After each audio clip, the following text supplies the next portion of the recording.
कृष्ण की मृत्यु के बाद ऐसा क्या हुआ कि द्वारका शहर आज समुद्र में है? और भगवान कृष्ण की मृत्यु के बाद उनकी पत्नियां और बच्चे कहाँ गए? क्या आप जानते हैं समुद्र में 300 फीट नीचे डूबी भगवान कृष्ण की नगरी द्वारका के होंगे दर्शन? मगर कब और कैसे? चलिए जानते हैं इस वीडियो में। दोस्तों, क्या आपको पता है कि महाभारत के अनुसार जब श्री कृष्ण ने कंस का वध किया तब जरासंध ने भगवान कृष्ण और यादव वंशियों का नामो निशान मिटाने की ठान ली और मौका मिलते ही वह बार बार मथुरा और वहां के लोगों पर लगातार आक्रमण करता रहा। अब जब बार बार ऐसे खतरा बढ़ने लगा तब भगवान श्री कृष्ण ने मथुरा को छोड़ने का निर्णय लिया और मथुरा छोड़कर उन्होंने एक नया शहर बसाया जिसका नाम था द्वारका, और भगवान कृष्ण द्वारका ही रहते थे। दोस्तों, भगवान कृष्ण 36 सालों से द्वारका में रह रहे थे, लेकिन अचानक भगवान कृष्ण के बाद द्वारका शहर समुद्र में समा गया। दोस्तों, पुराने ग्रंथों की माने तो इस शहर के डूबने के पीछे 2 मेन रीजन बताए गए हैं, जिसमें से पहला कारण यह बताया गया था कि भगवान कृष्ण ने महाभारत युद्ध में कौरवों पर जीत प्राप्त करी थी और दूसरी तरफ कौरवों की माता गांधारी के 100 पुत्र उस लड़ाई में मारे गए थे और इसी वजह से उन्होंने भगवान श्री कृष्ण को श्राप दिया कि जिस प्रकार कौरवों का नाश हुआ ठीक उसी तरह यादव वंश का भी नाश होगा, और उन्होंने कहा कि तुम्हारी ये द्वारका नगरी भी तुम्हारे सामने ही डूब जाएगी। अब अगर दूसरे कारण की बात करें तो एक बार कुछ ऋषि मुनि भ्रमण करने के लिए द्वारका शहर आए और भगवान कृष्ण के पुत्र ने अपने साथियों के साथ मिलकर ऋषियों के साथ मजाक करने की योजना बनाई। भगवान कृष्ण के बेटे ने स्त्री का रूप धारण करके ऋषियों से यह पूछा कि मेरे गर्भ से क्या उत्पन्न होगा। अब इसके बाद जब ऋषियों ने देखा कि यह हमारा अपमान कर रहे हैं तो उन्होंने गुस्से में आकर बोल दिया कि यह पुत्र एक लोहे का मूसल उत्पन्न करेगा और भगवान कृष्ण और बलराम को छोड़कर बाकी सब लोगों पर उस मूसल का प्रभाव होगा।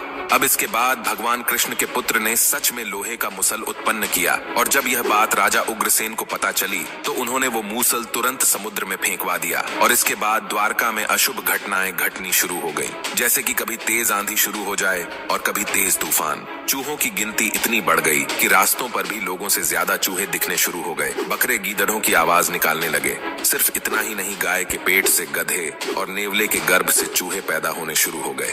अब जब भगवान कृष्ण ने ये सब होते हुए देखा तो उन्हें पता चला कि कौरवों की माता के दिए श्राप का सच होने का समय आ गया। अब भगवान कृष्ण ने वहां के निवासियों को बचाने के लिए उन्हें कहा कि वह तीर्थ यात्रा पर चले जाएं।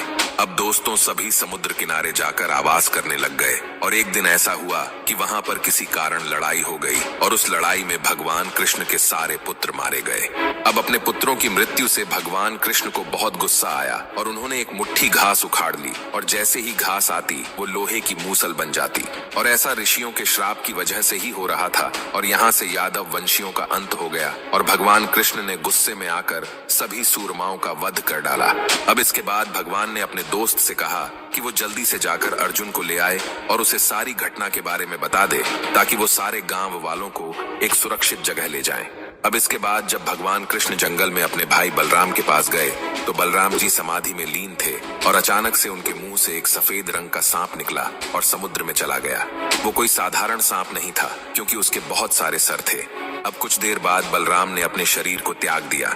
अब भगवान कृष्ण जंगल में कौरवों की मां के श्राप के बारे में चिंतन करने लगे और तभी वहां पर एक शिकारी आ पहुंचा और उसे दूर से ऐसा लगा कि वहां कोई हिरन है और उसने बाण चला दिया। लेकिन जब वो आगे बढ़ा तो देखा कि वहां तो भगवान कृष्ण थे।